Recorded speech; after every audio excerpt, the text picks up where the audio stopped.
अस्सलाम वालेकुम फ्रेंड्स। आज की वीडियो रिक्वेस्ट बेस्ड वीडियो है। एक फ्रेंड ने रिक्वेस्ट की थी कि HPL Islamic income fund and Meezan sovereign fund इसका कंपैरिजन करें और अपनी राय दें इसके ऊपर। तो वीडियो हाजिर खिदमत है, चलिए शुरू करते हैं। ये है फाइनेंस बाय बुक्स ब्रैकेट। इस चैनल को सब्सक्राइब कीजिए और बेल आइकन को दबा दीजिए। ये मैंने सरमाया.pk खोली हुई है वेबसाइट है जिसके अंदर म्यूचुअल फंड्स के ऊपर सारी इंफॉर्मेशन अवेलेबल होती है। और इसमें मैंने पहले से इस्लामिक इनकम फंड और मीज़ान सोवरेन फंड दोनों खोले हुए हैं। ये दोनों शरिया कंप्लाइंट फंड है। और जो एचपीएल का फंड है इसकी जो नैब है, मतलब जो इसकी प्राइस है, यूनिट प्राइस, वो 114 रुपए है। और जबकि मीज़ान सोवरेन फंड की 57 रुपए है। मतलब एग्जैक्टली 50% मीज़ान सोवरेन फंड का यूनिट मिल रहा है। इनका अगर आप मार्केट कैपिटल है उसका मवाजना करें तो एचपीएल का 14.49 बिलियन, जबकि मीज़ान सोवरेन का 63.2 बिलियन। इसका मतलब है एमएसएफ जो है वो बहुत ज्यादा बड़ा फंड है, इससे 4 टाइम्स ऑलमोस्ट जो है वो बड़ा फंड है। रिटर्न की बात करें तो मीज़ान सोवरेन फंड का 6 मंथ का रिटर्न 23% आया है, जबकि इसका 22% आया है। रिटर्न भी मीज़ान सोवरेन फंड का ज्यादा है, लेकिन जो 12 मंथ रिटर्न है वो एचपीएल का ज्यादा है। मतलब ये दोनों ऑलमोस्ट बराबर चल रहे हैं। एक्सपेंस रेशो की बात करें तो एचपीएल की एक्सपेंस रेशो मीज़ान सोवरेन फंड से डबल है, 2.6%, 2.06%, जो कि बहुत ज़्यादा है। और मेंटेनेंस फी जो है, मैनेजमेंट फीस जो है वो भी ज़्यादा है। और फ्रंट एंड लोड भी इसका डबल है एचपीएल का। तो एचपीएल के ऊपर एक्सपेंसेस ज़्यादा हैं और प्रॉफिट जो है वो एज कम्पेयर टू एमएसएफ कम है।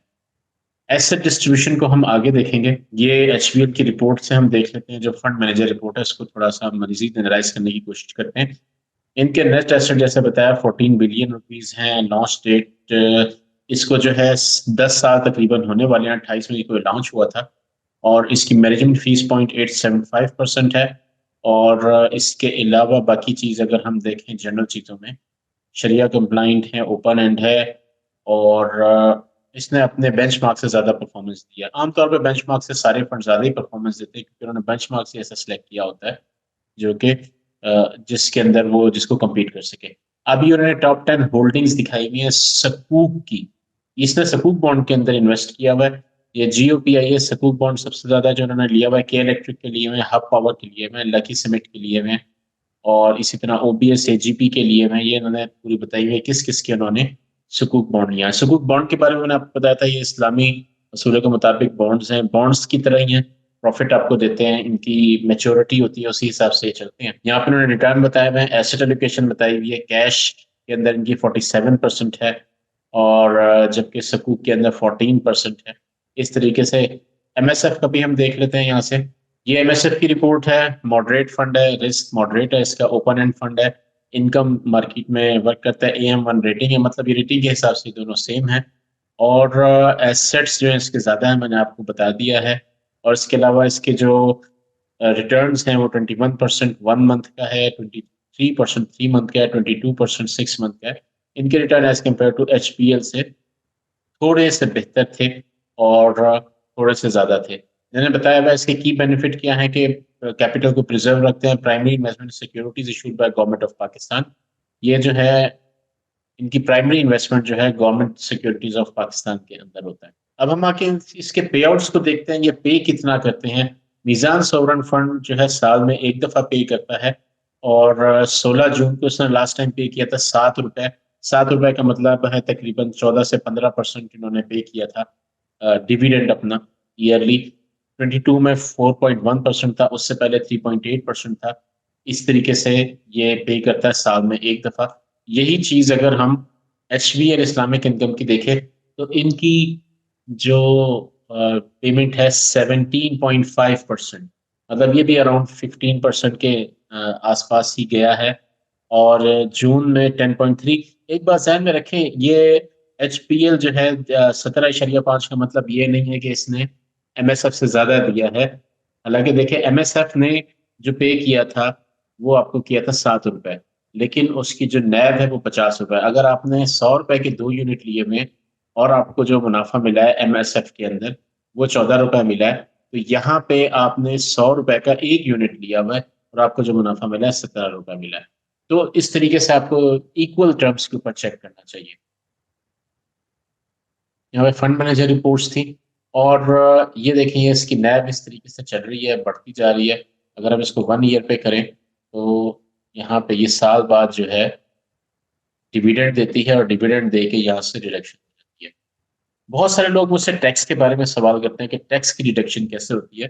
देखिए, पाकिस्तान में 2 टैक्स हैं इन्वेस्टमेंट के ऊपर। एक कैपिटल गेन टैक्स है और एक टैक्स को कहते हैं विद होल्डिंग टैक्स। ये विद होल्डिंग टैक्स आपके इनकम टैक्स के अंदर जो है एडजस्ट होता है, और जो कैपिटल गेन टैक्स है ये आपका डिडक्शन हो जाता है। इसको बाद में आपको करने की जरूरत नहीं है, बाद में पे करने की जरूरत नहीं है, ये ऑटोमेटिकली पहले से डिडक्ट। कैपिटल गेन टैक्स जो है वो 10 है म्यूचुअल फंड्स के ऊपर। अगर आपका कैपिटल जितना इंक्रीज हुआ है, फॉर एग्जांपल मैं एग्जांपल देता हूँ, आपने ये परचेज किया था, मैं यहाँ से एग्जांपल ले लेता हूँ। देखिए 18 जुलाई को आपने 104 रुपए का परचेज किया एचबीएल का फंड, और नवंबर में जाके आपने 100, देखिए दिसंबर में आपने 114 पे सेल कर दिया, मतलब आपको 10 रुपए मुनाफा हुआ। जब आप रिडीम करेंगे तो आपको 10 रुपए मुनाफा हुआ पर यूनिट। तो आपके ऊपर जो 1 रुपया पर यूनिट का जो है वो टैक्स सीजीटी डिडक्ट हो जाएगा। अब दूसरी एग्जांपल लेते हैं। फॉर एग्जांपल आपने यहाँ से पेमेंट की थी, 114 रुपए पे आपने खरीदा है 17 मार्च को। आगे जाते हैं, यहाँ पे 22 जून आती है, 120 के बाद इसने जो है डिविडेंड दिया, और ये वापस आ गया 106। अब देखें, आपने 130 अगस्त को सेल किया, आपने रिडीम किया 30 अगस्त को, आपने परचेज किया था जो है 114 रुपए पे, आप सेल कर रहे हैं 106 रुपए पे, या रिडीम कर रहे हैं 106 रुपए पे। आपको नुकसान हो रहा है, तब आपका कैपिटल गेन टैक्स डिडक्ट नहीं होगा, क्योंकि आपको कैपिटल गेन एक्चुअल में मिला ही नहीं। कैपिटल हालांकि लॉस हुआ, इस वजह से डिडक्शन नहीं होगी। लेकिन लेकिन जब आप यहाँ पे डिविडेंड लेंगे, ये डिविडेंड 120 से आपको तकरीबन 102, आपको 17 रुपीज का डिविडेंड जो मिला है, जब ये डिडक्ट होगा तो इसके ऊपर आपको जो है विद होल्डिंग टैक्स या जो सीजीटी है कैपिटल गेन टैक्स, वो डिडक्ट हो जाएगा। वो वहां पे डिडक्ट 10% डिडक्ट होकर आपको मिलेगा। तो इसका मतलब है बराबर ही है, आप चाहे डिविडेंड लें चाहे कैपिटल ग्रोथ करें, दोनों में टैक्स आपका बराबर कटता है। तो इसलिए आपको उस चीज की जो है फिक्र करने की जरूरत नहीं है कि मुझे डिविडेंड लेना चाहिए या नहीं लेना चाहिए, या मुझे सेल कर देना चाहिए, क्योंकि देखें टैक्स ने उसी हिसाब से कटना है जितना उसका रिडक्शन है। उम्मीद है ये बात आपको समझ आ गई होगी। एक छोटी सी चीज रह गई है, यहाँ पे देख लेते हैं इंडेक्स वर्सेस जो है म्यूचुअल फंड। ये देखिए इंडेक्स जो है केएससी इंडेक्स ब्लैक लाइन में है, काफी ज्यादा ऊपर नीचे हो रहा है, हालांकि जबकि ये म्यूचुअल फंड है बहुत ज्यादा स्टेबल है।